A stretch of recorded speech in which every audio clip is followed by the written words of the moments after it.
Okay. Yeah, Cool. Yes, I yeah, can. it's fine. Keep going. All right, good.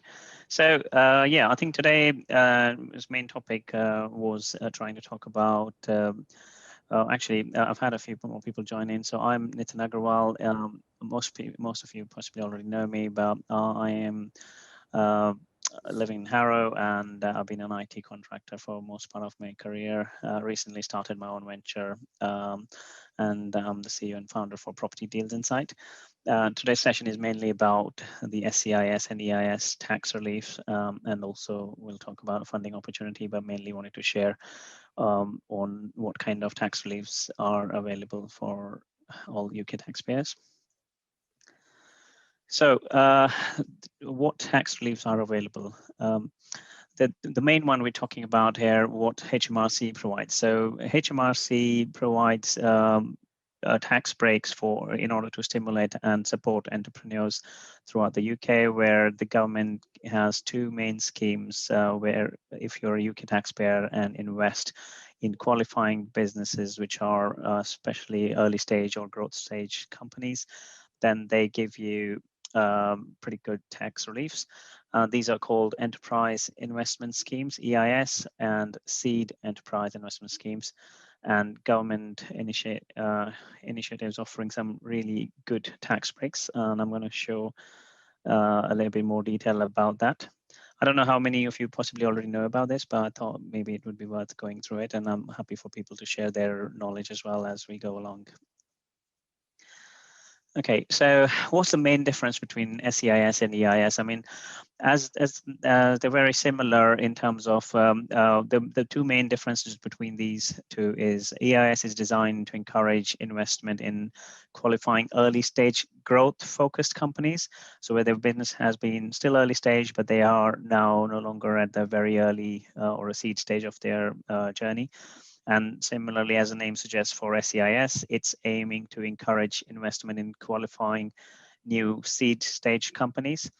So what's the main, I think main thing people look for is like, isn't the investment in the startups risky?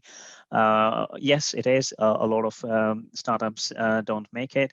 And this is exactly why the government wants to help or incentivize people to be investing into startups. If you pick the right companies to invest, then there's a lot of income to be made or a lot of gains to be made. Obviously, you have to play your cards correctly. I've got another slide which kind of goes through in detail for some of the key comparisons between these two and how what the differences or similarities between the two schemes are. So let me just pull that up and then I'll talk through that. So this is a slide which I picked from Angel's Den as one of the companies which promotes startup investments. I really like it because it's all in a nutshell. Everything is in one place, and it's a very good comparison. I mean, I picked this about a couple of years ago, and since then I've been looking at a number of places, but I still think this is actually the best one. I did create a couple of other slides as well, but I just thought this was much better than everything else I've got. So okay, so the key differences between and the key differences and similarities. EIS, as I said, it's for companies which have gone past their seed stage, as in the idea stage.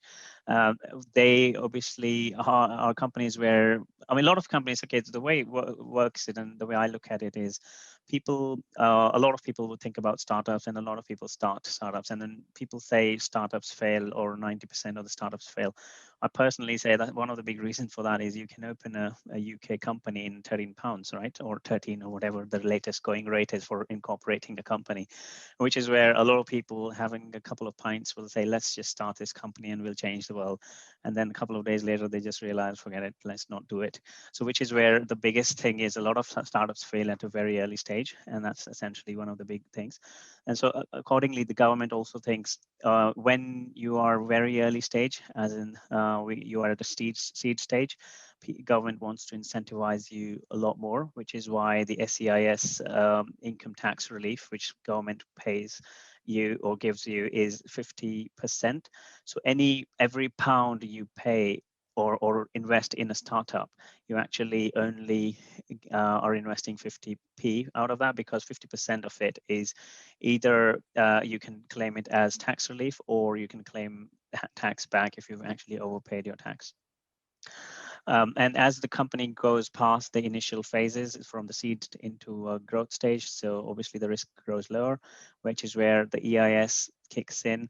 That's where you get 30% tax relief from the government, again, which is a massive tax benefit, to be honest. And some people prefer going to at that stage than an early stage, because obviously it's up to your risk appetite. In addition, if I look at the other benefits where there's a capital gains freedom, so you've got no capital gains tax to pay on any EIS gains after 3 years.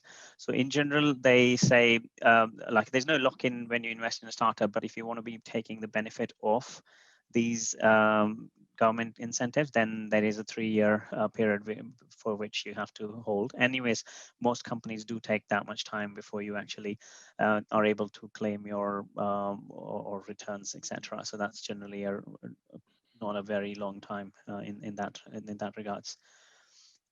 So with regards to capital gains tax deferral relief, so the next one is, yes, if anyone's got capital gains tax, they can actually defer it, which is for EIS, there's a slight difference where you can actually, unlimited time, you can keep deferring it. This is almost like, I mean, I remember speaking to some financial advisor in the past when I first was introduced about this. The way he pitched it to me was, he said, well, every time you have a certain bill, you keep going, like if you keep investing it every year, so you can keep pushing it further. So you're almost like having a endless passive income generated. Again, and this is IFA's way of referring it to me, but yeah, some of these reliefs apply, some of them may not be applicable to you.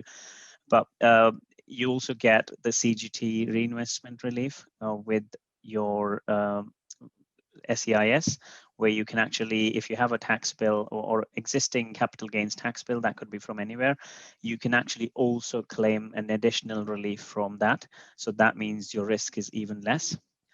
And as we say, there is some risk when you're investing in early stage companies. And if the companies do go bust, or they lose, or they go lower than where you actually invested, because depending on which part or where exactly in the journey you come in into an early stage company, there is a chance that businesses can go up and down, depends on, I mean, there could be so many factors like COVID happened and so many companies folded, etc. The government actually, in addition to your tax relief, 50% and 30% respectively, you get an additional 45% loss relief against the exposure amount. So bringing your net exposure to any investment to 38% in EIS, 38.5% in EIS. And for SEIS, that comes down to 27.5p on a pound. And then if you actually also took advantage of the CGT reinvestment relief, then your actual net risk or an actual investment for every pound you spend is really just 13.5p. So people who are big time into angel investment, or people who are basically, they build their fortune on this, if you play your cards right, you can actually be really making some good money and not having much risk. Because even if people say you 80-90% of the investments of what you do fail, but only one clicks, then you're looking at a multi-bagger, or obviously depending on whatever that number is. Generally, when it clicks, it's generally quite big numbers. But obviously, that doesn't mean that go and find any startup and invest in them. You still have to do your own due diligence. But if you do use all these benefits, then there's a massive tax saving to be made, and actually you can actually put it in the right way. And in addition, there is an inheritance tax relief for the gains made from some of these investments. I'll move on to a couple of examples we've put together. So these are generally different typical examples. So like if you think about any investment, it can go up in a happy path. It can possibly stay exactly where it is, or it can go down. So we've tried to actually put together the 3 examples here, and let's see how it will differ in each of the cases. So this is a happy path where we say your investment increases 3 times over the 3 years period which you are staying invested in the company. In an EIS, your initial investment was 20,000. So that's an example here. And your income tax relief, which is 30% on that, which comes out to 6,000. So this is the money you can claim back or not pay the tax on. So that's your tax relief. So your net investment remains 14,000 in this case. And if your returns after 3 years were 60,000, there is no capital gains tax to pay because these are exempt. And net return on your 14,000 investment comes out to be 66,000, which is massive, and there's no tax to pay. And the same thing, if it was done in an SEIS eligible company, you would invest 20,000, and because of the 50% tax back or tax relief, you get your net investment is only 10,000 in the company, while you still own all 20,000 pounds worth of shares in that business. And if you had the same return, and which was 60,000, no capital gains tax to pay, your total returns will be 70,000 from your initial investment. So that's a massive number, and there's no tax to pay. So you will benefit both from the gain in your investment as well as having to pay no capital gains tax in this case. I'm sorry, just having a check. Sorry, I'll take the questions towards the end because I'm sure there will be a lot of scenarios people would want to ask. And there's actually a couple of online calculators which I'll also share, and we can actually talk through some of those samples. So now let's have a look at something where it's exactly the same numbers, but what happens to your investment? Now your investment doesn't change. I mean, market's stagnant, people thought it will go up, but it didn't. So then what happens? You still have your initial income tax relief, which is 6,000 in an EIS case and 10,000 in an SEIS case. Your investment didn't change, so you still got whatever you paid. So you paid 20,000, invested it after 3 years, it still came back as 20,000. There was no tax to pay. However, your actual returns are 26,000 as a result of the initial tax relief from the government. And in the case of SEIS, that same number comes out to be 30,000.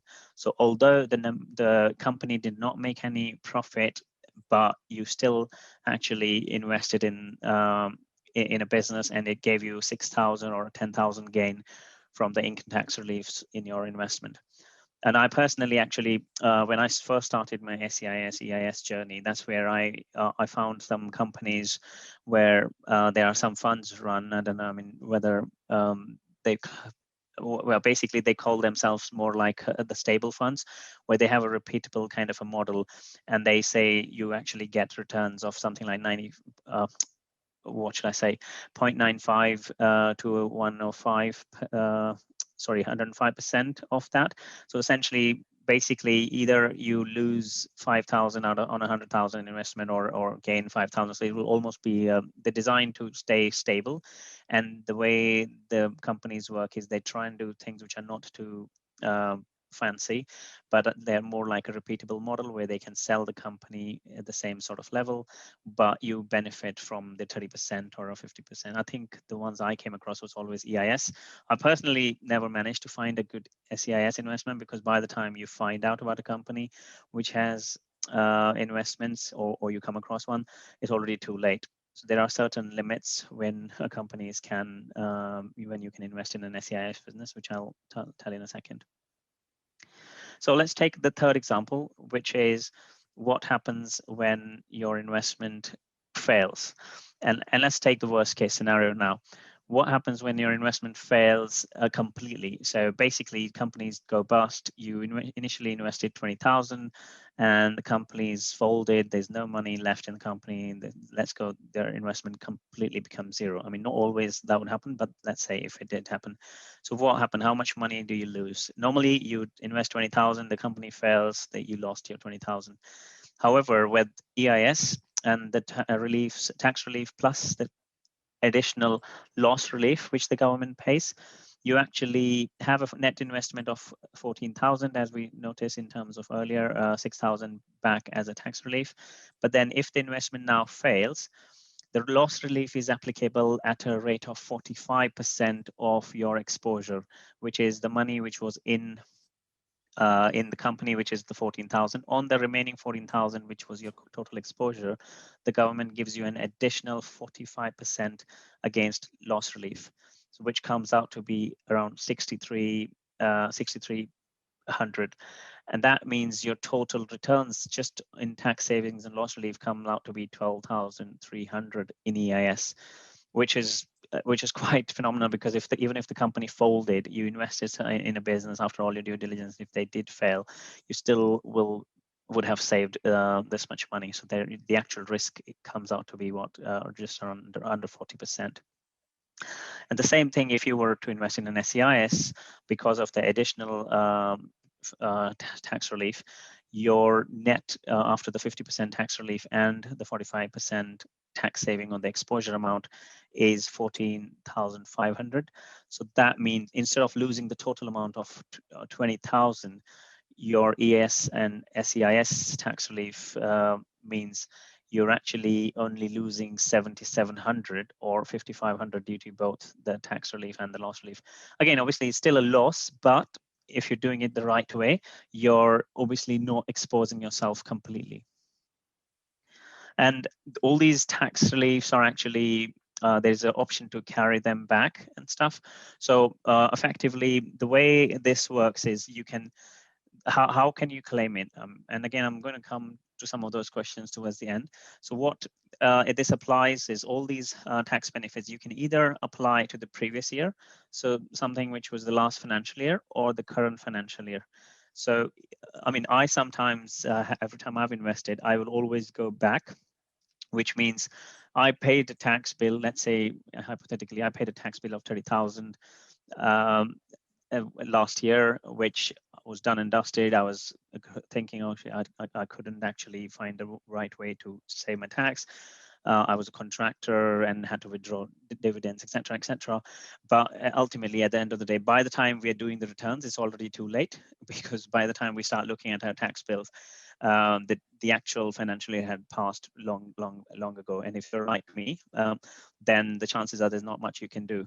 However, that's how I actually came across the EIS and SEIS opportunity. I remember a few years ago when there was a rule change by HMRC and the dividends had this incurred an additional 7.5%. I don't know, most of you would possibly remember. There was a big rush for people deciding we should take out a lot of this money. And then obviously that meant massive tax bill. So I remember paying around something like 30,000 in the tax between me and my wife.